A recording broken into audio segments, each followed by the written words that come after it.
Hello students, welcome to Phoenix Edu. Today again we are ready with a new funny trick and formulas for one more interesting and most important topic of English grammar. So here we are with the topic of active passive voice. बहुत सारे students को active passive voice में बहुत ही ज़्यादा दिक्कत आती है, तो आज का ये वीडियो देखने के बाद आपके वो सारे प्रॉब्लम्स, वो सारे क्वेरीज एक्टिव पैसिव को लेकर सॉल्व होने जा रहे हैं.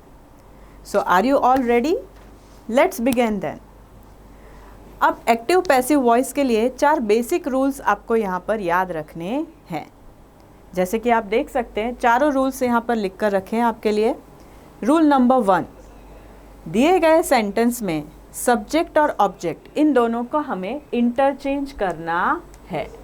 So rule 1 telling us interchange subject and object. Rule number 2, you have to use correct form of to be. Now many students are confused that to be का form यानी क्या ma'am? तो of course to be का form यानी present tense में is, am, are या फिर past tense हो तो was, were. इस तरह से sentence के हिसाब से आपको select करना है correct form of to be. That is your second rule. Rule number 3, use PPV. Now what is this PPV? It is as simple as past participle of the verb. दिए गए verb का past participle form लेना है. जैसे sing हो तो sing, sang, sung, तो sung हो गया उसका PPV. Write है तो write, wrote, written, written हो गया यहाँ पर PPV.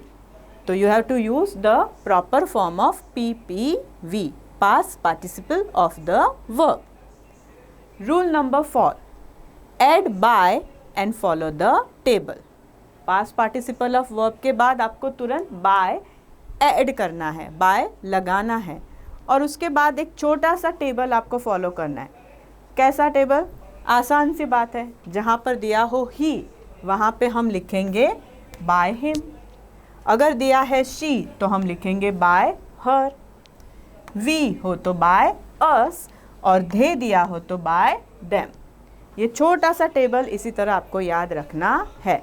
ऑफ कोर्स अगर वहाँ पर you दिया है तो you का by you ही रखोगे और इस तरह से आपको ये 4 बेसिक रूल फॉलो करने हैं.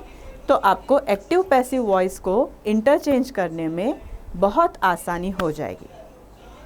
चलिए, तो अगर ये रूल्स समझ में आ गए तो इससे रिलेटेड एक दो एग्जाम्पल्स हम ले रहे हैं. First example, he writes a letter. छोटा सा एग्जाम्पल है, ही राइट्स अ लेटर. यही रूल्स हमें सीक्वेंस में नंबर वाइज यही रूल फॉलो करने हैं इंटरचेंज के लिए. तो स्टूडेंट्स, हमारा फर्स्ट रूल कहता है interchange subject and object.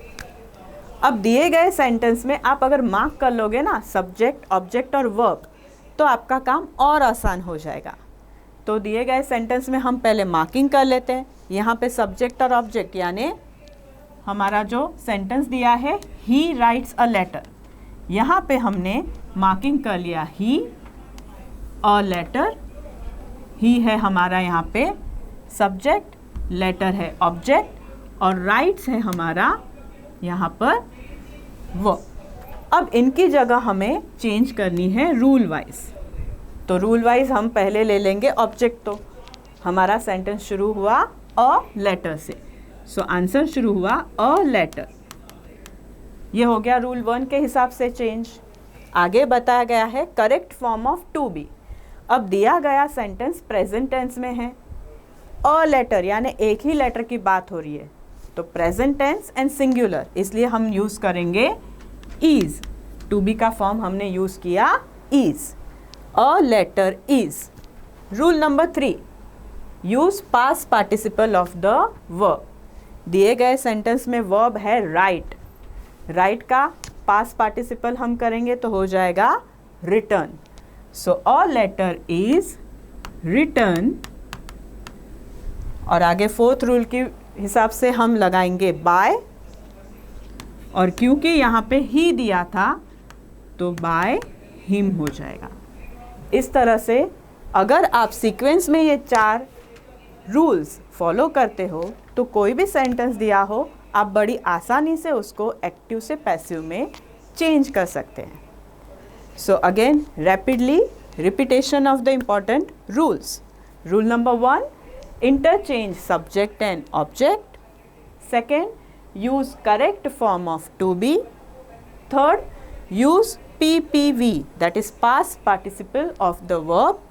And fourth, add by and follow the table, like where they had given in active voice he is given, so we make it by him. If she is given, we put it by her, and so on.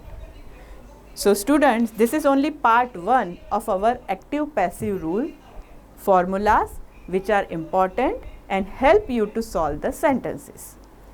Still there are few other tricks and formulas, so you must wait and watch for the part 2 of our active passive voice in Phoenix HU. So hopefully this will help you. Wait for our next video, and till then keep on practicing the sentences of active passive with the help of these simple rules and formulas. Thank you all of you.